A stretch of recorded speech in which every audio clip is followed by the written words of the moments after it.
नमस्ते दोस्तों। सबसे पहले तो मैं आप सब लोगों का शुक्रिया अदा करना चाहता हूँ कि हमारी जो मैगज़ीन है लैब ग्रोन डायमंड टाइम्स, उसको आपने बहुत अच्छा प्रोत्साहन दिया है।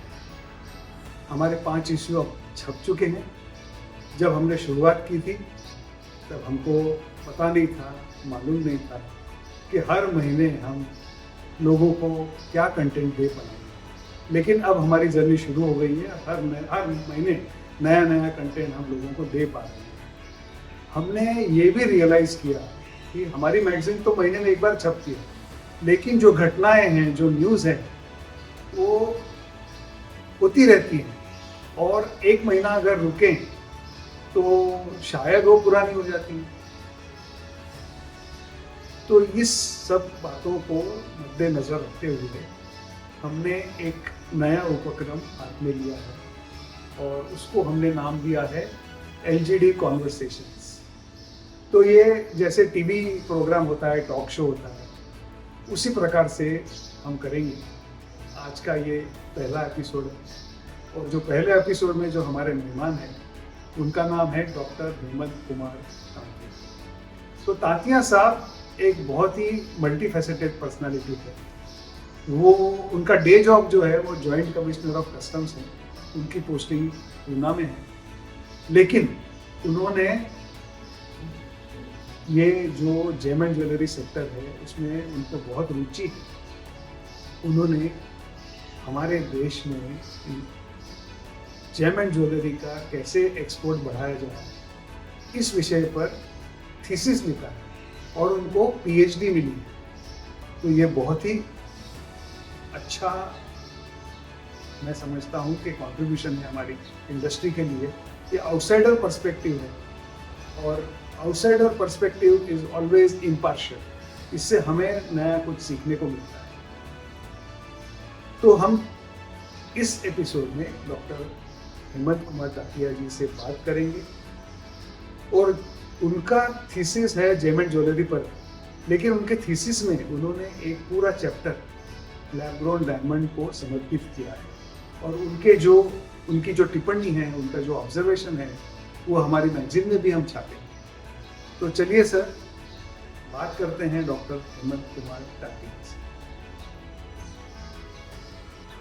जी, मेरा नाम हेमंत कुमार तांतिया है, डॉक्टर हेमंत कुमार तांतिया।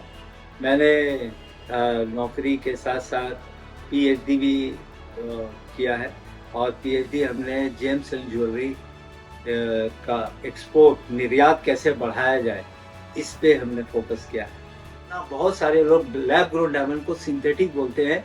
वो एक बहुत ही भूल करते हैं कि वो सिंथेटिक है ही नहीं, वो बिल्कुल नेचुरल।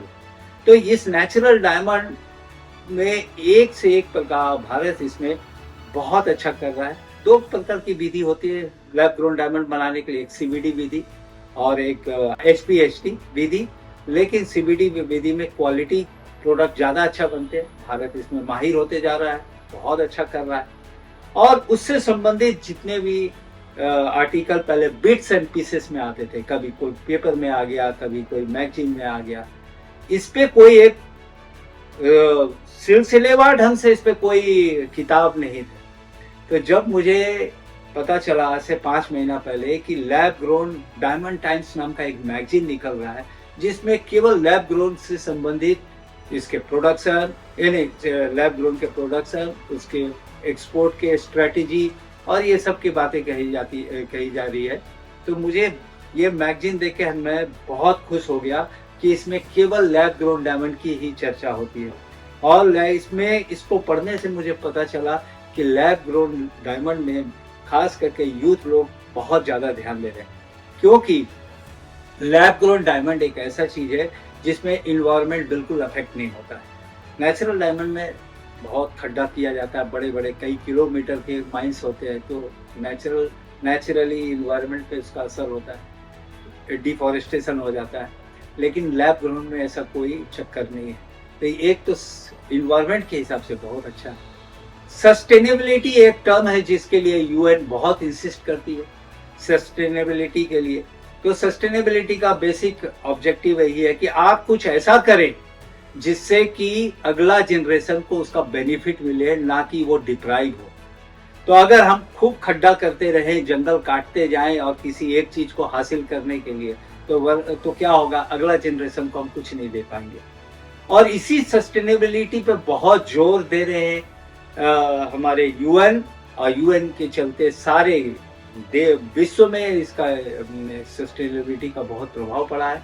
और सस्टेनेबिलिटी में यही चीज है कि किसी चीज का कैसे रिसाइकल किया जाए, कैसे, जैसे नाइकी वाले जूता बनाते हैं तो उसमें पानी यूज करते हैं, तो दे यूज रिसाइकल वाटर, क्यों कि जिससे कि रिसाइकलिंग ऑफ वाटर हो तो पानी का कंजर्वेशन होगा। इसी तरह फॉरेस्ट का कंजर्वेशन होता है।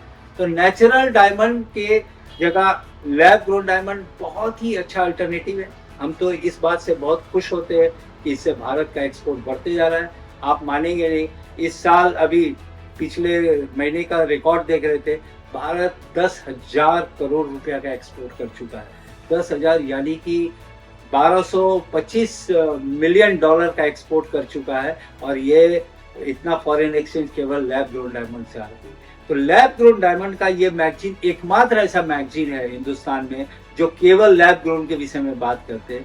इससे रिलेटेड जितने भी बातें होती है लैब ग्रोन की बात होती है। तो ये मैगजीन काफ़ी बहुत ही अच्छा मैगजीन है, इसको जरूर सब्सक्राइब करना चाहिए, बहुत नॉलेज बढ़ता है।